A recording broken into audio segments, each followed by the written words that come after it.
The hopes that you bring, the dreams that you share, the pleasure you get when you know that we care. The faith that you place, the trust that we share, the joy in your heart when you know that we care. You before we, at USP. You before we, at USP. USV, your reliable healthcare partner. मैं आप सबका स्वागत करता हूं आज इस परिचर्चा पे, जो कि बड़े गंभीर विषय पर है, हृदयघात को कैसे रोकें। मैं डॉक्टर स्कंद कुमार त्रिवेदी, वरिष्ठ हृदय चिकित्सक, बंसल अस्पताल, और इस परिचर्चा में शामिल होने के लिए हमारे पास मध्य प्रदेश के वरिष्ठ हृदय रोग विशेषज्ञ शामिल हैं। डॉक्टर BS यादव, जो कि गांधी मेडिकल कॉलेज भोपाल में प्रोफेसर एंड हेड के स्थान पर हैं। डॉक्टर गिरीश कौठेकर, वरिष्ठ हृदय रोग चिकित्सक हैं इंदौर से, जो CHL हॉस्पिटल में और कुछ और अस्पतालों में भी काम करते हैं।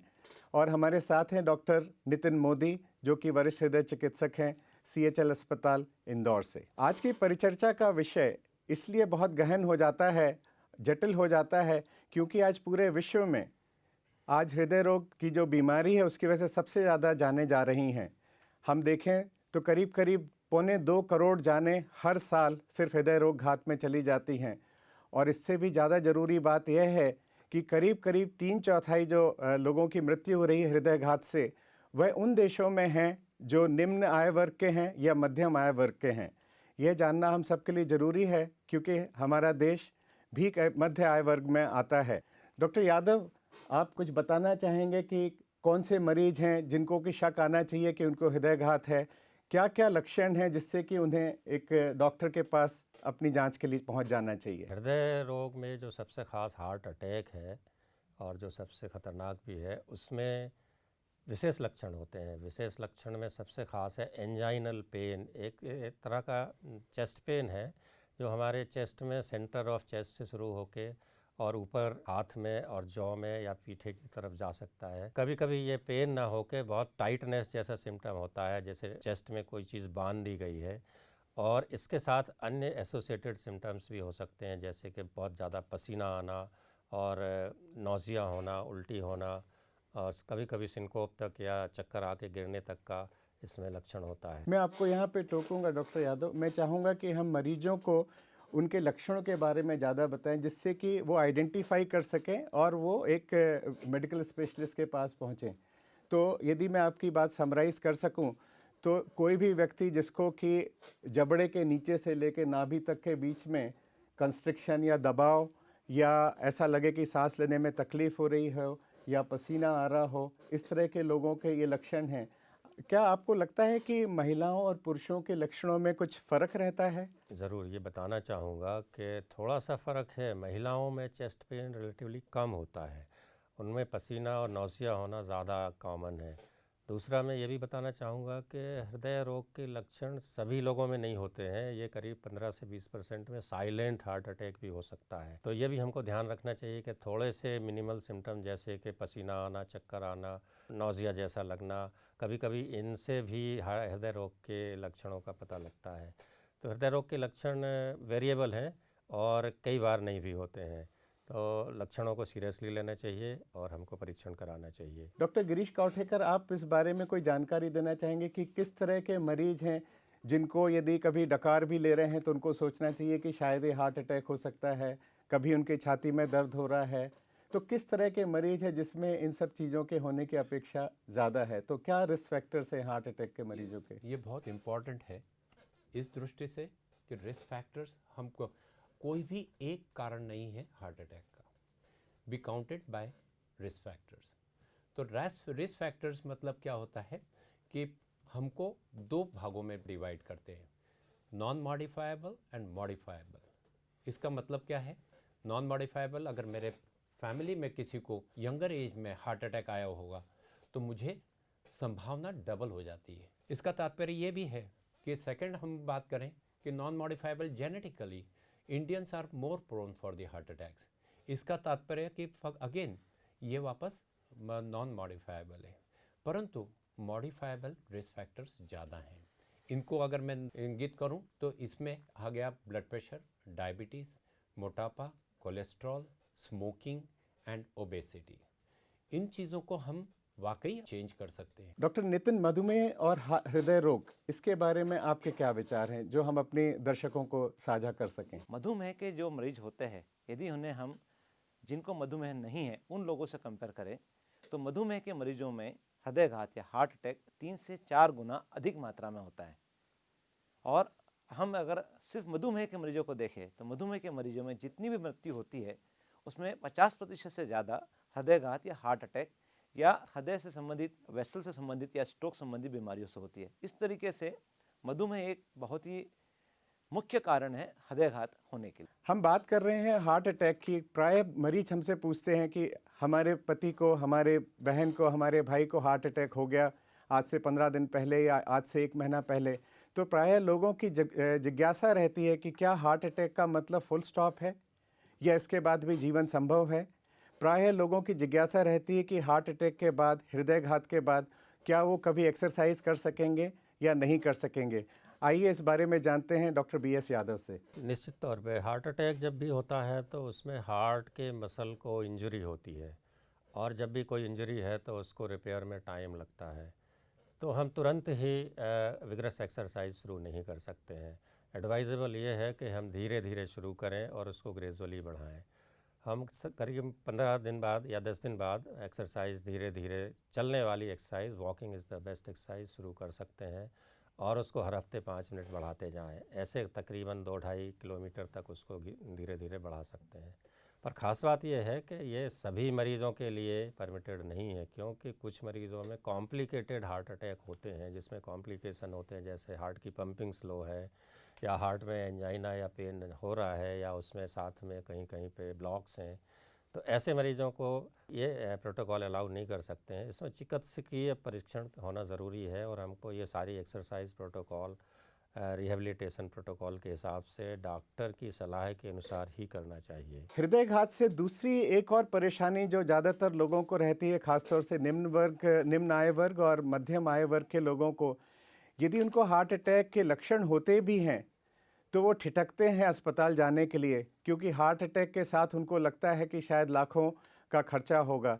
तो डॉक्टर गिरीश कौठेकर, क्या आप बताना चाहेंगे कि हृदय रोग के जो मरीज हैं जिनको हृदयघात होता है, उनकी जांच में, उनके इलाज में कितना खर्चा आ सकता है और उसके लिए वो क्या कर सकते हैं? ये वेरिएबल है थोड़ा, परंतु किस अस्पताल में हो रहा है और कौन सी स्थिति में हो रहा है।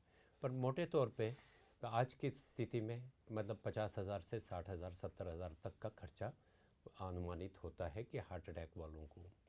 सेकंड पार्ट है कि इंश्योरेंस कवरेज। अगर उनके पास इंश्योरेंस कवरेज है, अगर नहीं है तो मेरा एक जनरल सलाह है सबको कि ना इंश्योरेंस कवरेज ज़्यादा से ज़्यादा लेना चाहिए, क्योंकि आजकल का खर्चा बढ़ता जा रहा है और क्वालिटी ऑफ ट्रीटमेंट इसके ऊपर भी डिपेंड करती है कि जैसे इंजेक्शन्स, हार्ट अटैक में इंजेक्शन्स लगाते हैं, 2,500-3 हज़ार रुपये का इंजेक्शन भी आता है, 40,000 का भी आता है। ऐसी कंडीशन में मोटे तौर पे बहुत ज़्यादा फ़र्क नहीं है, कुछ माइनर है, आपके डॉक्टर्स जो समझा सकते हैं, पर मोटे तौर पे इंश्योरेंस अपने लिए इन चीज़ों का कवरेज ज़रूर देता है। ऐसा ऐसे कि सबको बोलता हूँ, गवर्नमेंटल, नॉन गवर्नमेंटल सभी फ्रंट पे और इंडिविजुअल डॉक्टर को अपने फ्रंट पे इसको आसान बनाने की बीड़ा उठाना चाहिए। कई मरीज हैं हृदयघात के बाद जिनको कि बाईपास सर्जरी या कोई और कुछ और भी बड़ी बड़ी जटिल सर्जरी के लिए जाना पड़ता है, और प्राय जो मरीज है या उसके परिजन हैं उनको ये लगता है कि यही तो एक कमाने वाला है घर में, यदि आज सर्जरी के लिए जाएगा तो कब दोबारा अपने काम पर लौट सकेगा। ये एक बहुत बड़ा प्रश्न है, खासतौर से उन लोगों के लिए जिनको हृदय शल्य चिकित्सा होती है, और ये प्रश्न प्रायः पूछा जाता है। तो मैं डॉक्टर नितिन मोदी के विचार जानना चाहूँगा इस बारे में कि जिन लोगों की हृदय शल्य चिकित्सा हुई है वो काम पर कब लौट सकते हैं जिससे कि उनका जीवन यापन हो सके। हृदय शल्य चिकित्सा उन व्यक्तियों की जाती है जिनको हृदय की बीमारी काफ़ी गंभीर अवस्था में होती है। तो जो इसमें रिकवरी होती है, 2 तरीके की रिकवरी का अपन माने, एक हृदय की बीमारी की रिकवरी और जो बाहर आपका हड्डी से संबंधित रिकवरी होती है। अधिकतर लोगों में यह बताया जाता है कि 1 हफ्ते तक के पूर्ण रेस्ट या पूर्ण विराम कहा जाता है। 1 हफ्ते पश्चात आप प्लेन्स पे या फ्लैट सरफेस पे चलने का बताया जाता है, करीब 2 हफ्ते बाद चलना, और अधिकतर मरीजों को 6 हफ्ते बाद उनकी जो पुरानी दिनचर्या थी, जो ऑपरेशन के पहले थी, उस अवस्था में आ सकते हैं। उस अवस्था में मतलब एक्सरसाइज करना, जिम करना, थोड़ा वजन उठाना, यह सारी अवस्था 6 हफ्ते बाद आ जाती है। हृदय संबंधी बीमारी में शल्य चिकित्सा के अलावा आजकल एक कोरोनरी एंजियोप्लास्टी भी एक मुख्य इलाज हो गया है। एंजियोप्लास्टी में इतना बड़ा ऑपरेशन नहीं होता है, लेकिन इसमें भी हृदय की बीमारी का इलाज किया जाता है। तो हृदय की बीमारी की रिकवरी इस अवस्था में करीब करीब 1 हफ्ते का विराम बताया जाता है, और करीब 1 हफ्ते बाद आप अपनी पुरानी दिनचर्या पे आ सकते हैं, और करीब 2 हफ्ते बाद एक्सरसाइज, थोड़ा वजन उठाना, यह सारी अवस्था की जा सकती है। अब हम लेते हैं एक छोटा सा ब्रेक, और ब्रेक के बाद परिचर्चा जारी रहेगी, कहीं जाइएगा नहीं।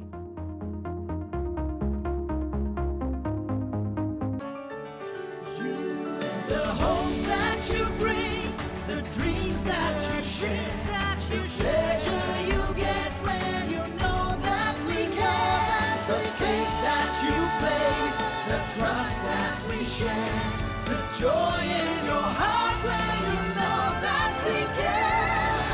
You before we at USV, you before we at USV. USV, your reliable healthcare partner. आपका स्वागत है इस परिचर्चा में। हम बात कर रहे हैं आज हृदयघात से कैसे बचें। ब्लड प्रेशर इतनी बड़ी बीमारी है कि जब हम सारे रिस्क फैक्टर्स देखते हैं पूरी दुनिया में, तो एक रिस्क फैक्टर है जो सब पे भारी पड़ता है। तो इसलिए मैं डॉक्टर यादव से जानना चाहूँगा कि कुछ हमें हमारे दर्शकों को जानकारी दें ब्लड प्रेशर और कोलेस्ट्रॉल के बारे में, इनका असर हृदयघात के ऊपर क्या रहता है। 50% से ज़्यादा हार्ट अटैक रुक सकते हैं अगर हम हार्ट के जो रिस्क फैक्टर हैं उनको अच्छे से कंट्रोल करें। मेरा यह भी कहना है कि जो ट्रीटमेंट होता है ब्लड प्रेशर का या कोलेस्ट्रॉल का या डायबिटीज़ का, इनएडिक्वेट बहुत ज़्यादा संख्या में होता है। तो इसका पहला तो ये कि इनको बहुत अच्छे से कंट्रोल करें। दूसरा ये कि ब्लड प्रेशर और कोलेस्ट्रॉल दोनों मेजर रिस्क फैक्टर होते हुए अगर हमको कम करते जाएं तो उतना ही ज़्यादा फ़ायदा होता है। जैसे अगर कोलेस्ट्रॉल को 10% कम करें तो उसमें 20% प्रिवेंशन होगा हार्ट अटैक का। ऐसे ही ब्लड प्रेशर का भी प्रिवेंशन होता है हार्ट अटैक पे। तो ये दोनों बहुत ही महत्वपूर्ण हैं, इनको अच्छे से कंट्रोल किया जाना चाहिए। करीब 1/3 जनता में ब्लड प्रेशर रहता है और करीब 20% से भी ज़्यादा 70-80% तक एक स्टडी में है कि कोलेस्ट्रॉल एबनॉर्मल था। तो इनको बहुत ही अच्छे से कंट्रोल किया जाना चाहिए बाकी रिस्क फैक्टर्स के साथ। डॉक्टर यादव, एक अच्छा कंट्रोल ब्लड प्रेशर का हम किसे कहेंगे? ये प्राय दर्शक जानना चाहते हैं कि हमारा ब्लड प्रेशर 150/90 है, तो क्या हम उनको कह सकते हैं कि ब्लड प्रेशर उचित है? तो कुछ आप बताना चाहेंगे कि ब्लड प्रेशर कितना रहे? निश्चित तौर पे ब्लड प्रेशर जितना कम कर लेंगे हम उतना ही अच्छा है, लोअर इज़ बेटर। और ये कोलेस्ट्रॉल के लिए भी उतना ही सत्य है कि जितना हम कम करें एलडीएल को उतना ही अच्छा है। एचडीएल तो अच्छा कोलेस्ट्रॉल होता है, वो तो जितना ज़्यादा हो उतना अच्छा है, पर एलडीएल को हम अगर 70 के आसपास ले आए तो वो बहुत ही अच्छा है। ऐसा ही ब्लड प्रेशर के लिए 120/80 ही टारगेट है। कोई भी एज हो, आजकल एज के हिसाब से उसका टारगेट नहीं है, हालांकि कई बार उसको अचीव करना बहुत बड़ा मुश्किल होता है, पर जितना लोअर की तरफ रख पाएंगे उतना ही अच्छा है। कोलेस्ट्रॉल के बारे में मैं बताना चाहूँगा कि 2 तरह के कोलेस्ट्रॉल हैं ख़ास तौर पे जो हार्ट को असर डाल रहे हैं। एचडीएल जो कि अच्छा कोलेस्ट्रॉल है और एलडीएल जो कि बुरा कोलेस्ट्रॉल है। तो हमारा टारगेट होना चाहिए टोटल कोलेस्ट्रॉल 200 से नीचे हो, एचडीएल 40 से ऊपर हो और एलडीएल 100 से नीचे हो। ट्राइग्लिसराइड भी एक कोलेस्ट्रॉल है जो कि इंडिया में ख़ास तौर पे कॉमन है और उसको हमको 200 के नीचे रखना चाहिए। ये हमारे प्राइमरी टारगेट हैं। अगर हम इनको और अधिक कम करते हैं तो और अधिक बेहतर होगा। मैं डॉक्टर गिरीश कौठेकर से जानना चाहूँगा कि जो मरीज हैं जिनको कि उच्च रक्तचाप है, हाई ब्लड प्रेशर है या उनका कोलेस्ट्रॉल अधिक है, तो कितना फ्रीक्वेंटली उनको इस चीज़ों की जांच करना चाहिए? इसको मैं चाहूँगा कि हमारे दर्शकों के लिए इस तरह से बताएं कि यदि उनको हृदयघात हो चुका है तब किस तरह से करें, और यदि उनको हृदयघात नहीं हुआ है तब किस तरह से करें। Blood pressure, hypertension, as it is written, it is the biggest silent killer. यहाँ पर इम्पॉर्टेंट है कि उसका जांच बार बार होनी चाहिए अगर मुझे ब्लड प्रेशर मालूम पड़ता है, क्योंकि मुझे कोई सिम्टम नहीं होने वाले। मैं 3 भागों में डिवाइड करना चाहूँगा मोटा मोटा। एक आपने जैसे बताया कि किसी को हार्ट की प्रॉब्लम हो चुकी है, उसको क्या फ्रीक्वेंसी होनी चाहिए, और दूसरा है who is at a higher risk, और थर्ड इज़ जनरल पब्लिक, जिसको अभी कोई हार्ट की प्रॉब्लम नहीं हुई है, जिनके इसमें बहुत ज़्यादा रिस्क फैक्टर्स नहीं है, तो भी उनका क्या होना चाहिए। सबसे पहला कि जिनको कोई प्रॉब्लम नहीं है, we go to the extent of saying कि 20 साल की उम्र से आजकल प्री मेडिकल चेकअप्स होते हैं किसी भी नौकरी में रखने के पहले। और दूसरा biggest risk factor as I always tell to everyone कि हम भारतीय हैं तो मेरा ब्लड प्रेशर और इसको कोलेस्ट्रॉल को 20 साल की उम्र में कम से कम देख लेना चाहिए। अगर कोई रिस्क फैक्टर्स नहीं है और उनका नॉर्मल है तो 5 साल में भी चेक किया जा सकता है, नॉट नेसेसरी एवरी 3 मंथ्स। परंतु अगर किसी की हाई रिस्क फैक्टर है कि मेरे फैमिली में 45 साल की उम्र में, 50 साल की उम्र में काफ़ी लोगों को हार्ट की प्रॉब्लम हो चुकी है और मुझे मेरा कोलेस्ट्रॉल ज़्यादा है, तो नॉर्मली वी से कि 3 से 4 महीने में इनका जांच हो जाना चाहिए। And those are on this pre for the prevention, मतलब हम रोकथाम करना चाहते हैं उनका हार्ट अटैक के हिसाब बाद में, तो स्ट्रिंजेंट ये होना चाहिए, आपके डॉक्टर के फॉलोअप में होना चाहिए पर 2 to 3 months if they are abnormal. अगर आपकी कंसिस्टेंटली 2 से 3 रिपोर्ट्स नॉर्मल है, 4 रिपोर्ट्स है कंसिस्टेंटली, आप ना अपने आप को है ना काफ़ी नियमित जीवन शैली में ढाल सके हैं, तो कई बार 6 महीने में भी करते हैं। अब हम जानना चाहेंगे डॉक्टर नितिन मोदी से कि क्या ये संभव है कि हम हृदयघात को रोक सकें या कम से कम कर सकें? हृदयघात की रोकथाम एक हद तक संभव है। इसका उदाहरण मैं दूंगा। 70 के दशक में जो देश हमसे काफ़ी आगे है, जागरूक है हृदय की बीमारी में, वहाँ इसका प्रतिशत 7 से 8% तक था और अब वहाँ पर इसका परसेंटेज गिरकर 3 से 4% तक आ गया है और भारत में इसका प्रतिशत अभी भी 5% से ज़्यादा है। यह प्रतिशत में गिरावट वहाँ जागरूकता के कारण हुई है। हमें अपने शक्कर का कंट्रोल करना है, जैसा अभी बताया लक्षणों में मुख्य रिस्क फैक्टर में ब्लड प्रेशर कंट्रोल रखें, वसा का ध्यान दें, रेगुलर एक्सरसाइज करें, हम अपने नंबरों को जानें, ब्लड प्रेशर के, कोलेस्ट्रॉल के, हमारे बॉडी मास इंडेक्स के, और इन रोग की अपनी शैली में रेगुलर एक्सरसाइज करें और अपने स्वास्थ्य का ध्यान रखें। इन सब रोकथाम से एक हद तक जो हृदयघात का परसेंटेज अपने देश में उसको करीब करीब आधे तक कम किया जा सकता है। अगला प्रश्न मैं जानना चाहूँगा डॉक्टर यादव से। प्रायः जिन मरीजों को हृदयघात हो जाता है उनके अंदर एक डर व्याप्त हो जाता है और शायद वो अपने आप में एक स्ट्रेस है। और डर किस चीज़ का है कि डॉक्टर इस बार तो मुझे हृदयघात हुआ और मैं बच गया, क्या अगली बार भी मुझे हृदयघात हो सकता है? एक बार जब हार्ट अटैक होता है तो दोबारा होने का चांस बढ़ जाता है और तकरीबन 5 साल में 30% लोगों को दोबारा हार्ट अटैक आता है। पर इसमें ये ख़ास बात है कि ये प्रिवेंटेबल डिजीज़ है और हम अगर इसमें प्रिवेंशन के अपने मुख्य कारकों को ध्यान रखें और अच्छे से कंट्रोल करें तो इसको काफ़ी हद तक कम भी किया जा सकता है। तो मैं ये कहना चाहूँगा कि दोबारा चांस है, पर आपके हाथ में है कि आप उसको कितना कम कर सकते हैं। और मैं कहना चाहूँगा कि अच्छे से कंट्रोल करें और इसमें ख़ास तौर पे जो दवाइयों का भी बहुत अच्छा रोल है, तो दवाइयाँ भी जो दी जाती हैं हार्ट अटैक के बाद उनका पूर्ण रूप से नियमित सेवन करें तो उससे भी बहुत कुछ फ़ायदा होगा।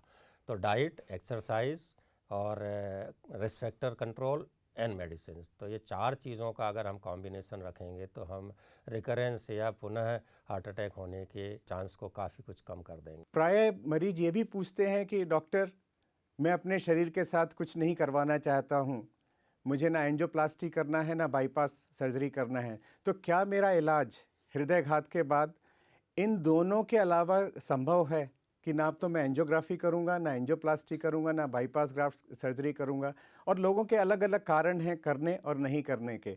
तो क्या इस स्थिति में डॉक्टर कौठेकर हम लोगों को कुछ और सलाह दे सकते हैं जो कि दोनों ही इन्वेजिव प्रोसीजर नहीं कराना चाहते हैं? मैं इस कंडीशन में 2 भागों में बोलूँ। पहला तो 1 मिनट के लिए लूँगा कि ना एंजियोप्लास्टी सर्जरी का अपना विशिष्ट स्थान है इस हार्ट डिसीज़ में, जहाँ पर वापस हार्ट अटैक आने की संभावना है। इन प्रक्रियाओं से काफ़ी कुछ अपन बचाया जा सकता है। पर यह भी बात सही है, जैसे मैं सबको पेशेंट्स को बोलता हूँ, 3 भाग हैं कोई भी निर्णय लेने के पहले, तन, मन और धन। अगर मैं एक में भी कमज़ोर हूँ, मन से मेरी तैयारी नहीं, जैसे आपने बोला, अगर मन की तैयारी नहीं है तो दवाओं का रास्ता बुरा नहीं है। विशिष्ट परिस्थितियों में फिर भी डॉक्टर आपको सलाह देंगे एंजियोग्राफी करा लें, उसके अनुसार निर्णय लिया जाए कि बाईपास और एंजियोप्लास्टी करना है कि नहीं। परंतु अगर हम लोग ये न कर पाएँ या न करना चाहें तो दवाओं का रास्ता और रिहैबिलिटेशन का रास्ता, लाइफस्टाइल मॉडिफिकेशन का रास्ता बुरा नहीं है, रादर एटलीस्ट वो तो भी करना चाहिए। कई लोगों के अंदर प्रश्न रहता है कि हम दवा इसलिए नहीं लेंगे क्योंकि एक दफ़े हमने दवा शुरू कर दी तो हमको मरणोपरांत दवाइयाँ लेना पड़ेंगी, और फिर उनके अपने अपने कारण हैं कि वो जो नहीं लेना चाहते हैं। तो डॉक्टर नितिन मोदी से मैं जानना चाहूँगा कि क्या किसी व्यक्ति को जिसको हृदयघात हो गया है तो क्या उसको दवाइयाँ जीवन पर्यंत लेना पड़ेंगी, और किस तरह की दवाइयाँ लेनी पड़ेंगी? जी हाँ, आपको दवाई जीवन पर्यंत लेना है। जैसा डॉक्टर बी एस यादव साहब ने बताया कि एक बार किसी को हृदयघात होने के बाद करीब 30% तक संभावना होती है कि अगले 5 साल में उसको फिर से हृदयघात हो। हमें इसमें हृदयघात के कारणों की तह तक जाना होगा। हृदयघात होता है अगर दिल की नलियों में या खून की नलियों में चर्बी या कोलेस्ट्रॉल का जमा होने से। यह लगातार चलने वाली प्रक्रिया है। जब ये कोलेस्ट्रॉल की मात्रा अधिक हो जाती है तो एंजाइना और कुछ थक्का बन जाने से हार्ट अटैक और हार्ट फेलियर होता है। हम एक बार दवाई लेने से उस समय का थक्के को इलाज किया है, लेकिन भविष्य में फिर से हृदयघात होने के रोकने के लिए हमें लगातार दवाइयाँ चलना है। इसमें मुख्य रूप से चर्बी की मात्रा या कोलेस्ट्रॉल की मात्रा कम करने वाली दवाई, खून पतला करने वाली दवाई, और एक दवाई होती है जो हार्ट के ओवरऑल लोड या हार्ट अटैक की संभावना को कम करने की दवाई, जिसे बीटा ब्लॉकर्स कहते हैं। यह लगाना करना जीवन पर्यंत आवश्यक है। अगर किसी व्यक्ति को हृदयघात होने की संभावना अगले 5 साल में है और वह यह दवाई लेता है, यह संभावना को करीब करीब 1/4 या 25% तक के हम कम कर सकते हैं। इसलिए दवाई जीवन पर्यंत लेना आवश्यक है। हृदयघात की रोकथाम कैसे करें, आज हमने जाना अपने वरिष्ठ चिकित्सकों के पैनल के द्वारा, जिसमें हमने ये जाना कि हृदयघात को कैसे पहचानें। हमने ये जाना कि हृदयघात से डरने की आवश्यकता नहीं है, हृदयघात को पहचानने की आवश्यकता है। हृदयघात का इलाज संभव है। आपके पास कम पैसे हैं तो भी, पैसे नहीं हैं तो भी, और ज़्यादा पैसे हैं तो भी, उसकी चिंता नहीं करें। भारत सरकार और मध्य प्रदेश सरकार की बहुत योजनाएं हैं जिसमें आपको इलाज मिल सकेगा। हमने यह भी जाना कि हृदयघात के क्या रिस्क फैक्टर्स हैं और हम उनको किस तरह से मॉडिफाई कर सकते हैं। और हमने यह भी जाना कि यदि आप डरते हैं एंजियोग्राफी, एंजियोप्लास्टी, बाईपास से, तो भी इलाज संभव है। और हमने यह भी जाना कि इन सब चीज़ों को यदि हम रोकथाम कर सकेंगे तो करीब करीब, पूरी तरह से तो नहीं, लेकिन फिर भी 50 से 60% चांस हैं कि हम हृदयघात रोक सकेंगे। इस परिचर्चा को मैं यहीं विराम देता हूं और बहुत बहुत धन्यवाद देना चाहूँगा हमारे panelist doctor BS Yadav sir को, डॉक्टर गिरीश काउठेकर सर को और डॉक्टर नितिन मोदी सर को। मैं स्कंद त्रिवेदी, वरिष्ठ हृदय चिकित्सक, बंसल अस्पताल। धन्यवाद।